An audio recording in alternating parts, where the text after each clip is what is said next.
వివాహంలో గౌరీ పూజ చేసుకుని వాళ్ళ మీద మంగళసూత్రాల మీద వారికి నమ్మకం లేదేమో, కానీ నాకు నమ్మకం.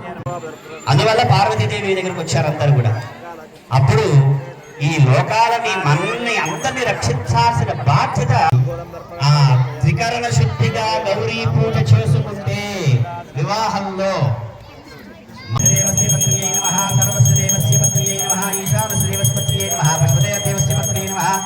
ఉగ్రస్య దేవస్య పత్రియై నమః ఉగ్రస్య దేవస్య పత్రియై నమః భీమస్య దేవస్య పత్రియై నమో నమః. వాద్యం మంగళం భగవాన్ విష్ణుం మంగళం మధుసూదనః మంగళం పుండరీకాక్ష మంగళం గరుడధ్వజా. ఓం ఘోరేభ్యో ఘోరేభ్యో ఘోరఘోరదేవేభ్యః నమస్తే అస్తు రుద్రరూపేభ్యః.